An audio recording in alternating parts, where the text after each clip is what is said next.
Bonjour, bienvenue dans Au nom de la vie, le magazine de société. Aujourd'hui, nouveau-nés, conjoints malheureux, ados dépendants et méfaits technologiques sont au programme. Au sommaire, un problème touchant 14% des couples, faisant de lui un réel problème de société, l'infertilité. Puis, nous nous pencherons sur un objet devenu indispensable pour une majeure partie de la population, le téléphone portable. Tout cela se passe tout de suite dans Au nom de la vie.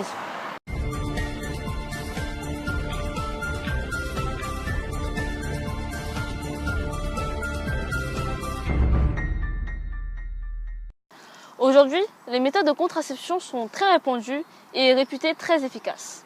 Mais pour beaucoup, enfant rime avec bonheur. En effet, pour certaines femmes, tomber enceinte se révèle être d'une réelle difficulté. Mais aujourd'hui, la science offre de nombreuses alternatives. Tout de suite, un reportage réalisé par Trabassoukome. Le couple que vous voyez à l'écran a tout d'un couple ordinaire. Mais depuis quelques mois, la vie conjugale de ce couple est perturbée au quotidien par ce qu'ils considèrent comme un fardeau. Afin de préserver leur intimité et pour des raisons personnelles, le couple a souhaité garder l'anonymat. Dans la suite de ce reportage, nous les appellerons donc Arabelle et Manuel. Arabelle et Manuel sont touchés par ce que l'on appelle l'infertilité. Pour nous, c'est devenu une véritable obsession. Avoir un enfant, toutes mes amies, ma famille y sont parvenus. Pour nous, qui sommes issus de familles traditionnelles, c'est un véritable problème. À cette heure-ci, je ne conçois pas ma vie sans enfant. Je ne vois pas d'avenir sans enfant. Pour nous, pourtant mariés de longue date, notre mariage n'a pas encore vécu sa véritable consécration. Et je ne comprends pas. Pourquoi nous? Ce n'est pas faute de ne pas avoir essayé. C'est un véritable problème pour nous. Je suis une honte. Une honte pour notre famille. Merci. Afin d'appréhender au mieux leurs problèmes, nous faisons appel à une spécialiste de renom, le gynécologue Dr Pope, qui a accepté de nous recevoir dans son cabinet.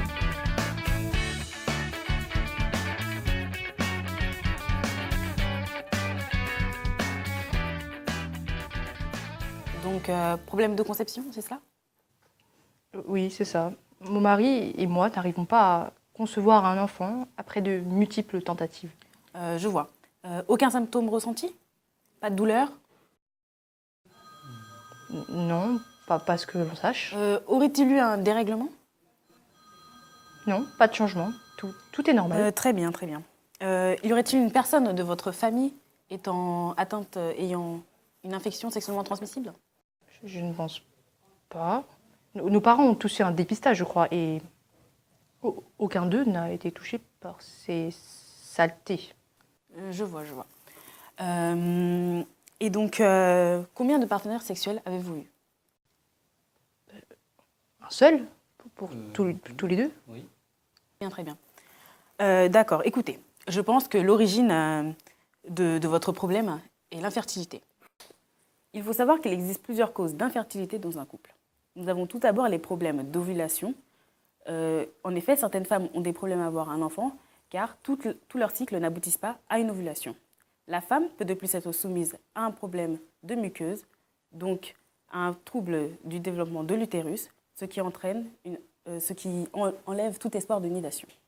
Chez l'homme, l'infertilité se caractérise par du sperme non fécondant, c'est-à-dire des spermatozoïdes peu mobiles, en nombre insuffisant, ou encore des spermatozoïdes présentant des anomalies structurales.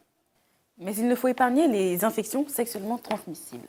Ces infections sont, chez l'homme et chez la femme, responsables de stérilité, comme la chlamydiose ou la gonorrhée, qui, chez la femme, sont responsables de l'obstruction des trompes. Cette obstruction des trompes touche plus de 40% des femmes stériles. Ces deux infections sont causées par deux bactéries, la Chlamydia trachomatis et la Neisseria gonorrhoeae. Elles se transmettent principalement par la pénétration anale ou vaginale et peuvent provoquer chez la femme des pertes vaginales anormales, des saignements vaginaux entre les périodes ou après une relation, des douleurs abdominales ou des relations sexuelles douloureuses. Mais la plupart du temps, et c'est là que se trouve le problème, ces infections sont asymptomatiques, en particulier chez la femme, ce qui entraîne à long terme une extension de l'infection jusqu'à l'utérus, puis jusqu'aux trompes de Fallope, et crée un tissu cicatriciel.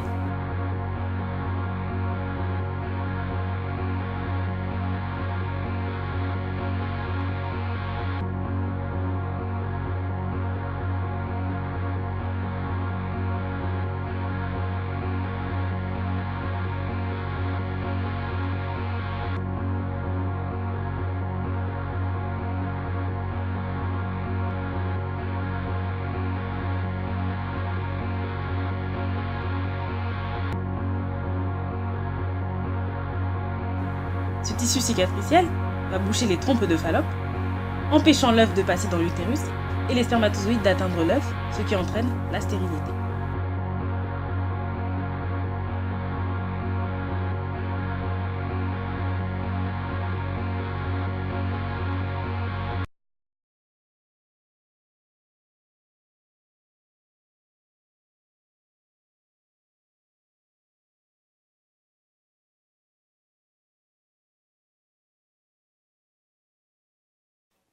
Cependant, n'ayez crainte. Il existe à présent de nombreuses alternatives pour pouvoir être parent.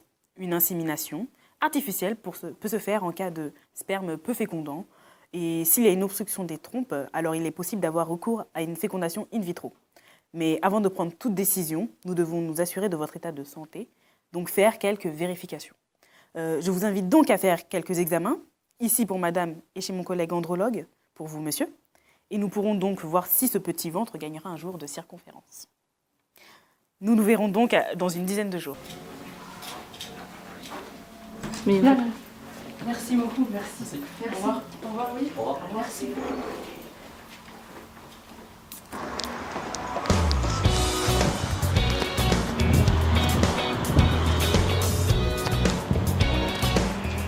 Nous sommes très satisfaits. Le docteur nous a apporté des paroles rassurantes. Peut-être trouvera-t-elle des réponses à nos demandes. Les 10 jours qui suivent vont paraître une éternité pour nous. Mais peut-être que c'est la fin d'un long calvaire. Nous sommes confiants. Ouais. 10 jours plus tard, le couple revient au cabinet.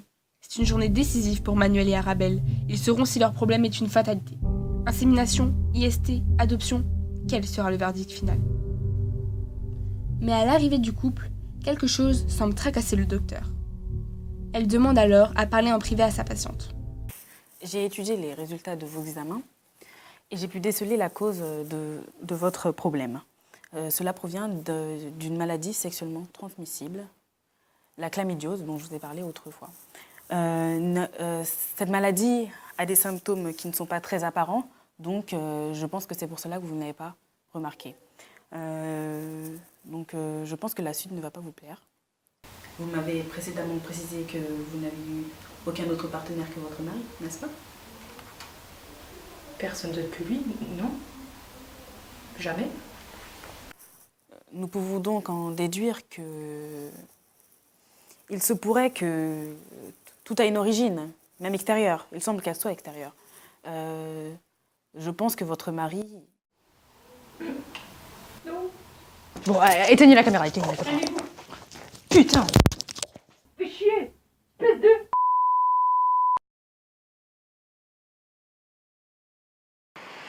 Malheureusement, nous n'avons pu reconduire le reportage suite à une rupture soudaine entre Manuel et Arabelle. Nous n'avons donc aucune nouvelle quant à l'aboutissement de leur projet. Et tout de suite, la fabuleuse évolution des téléphones mobiles qui sont en fait une source de problèmes, autant sur le plan de la santé que sur le plan psychologique. Bien sûr, tout cela après la pub.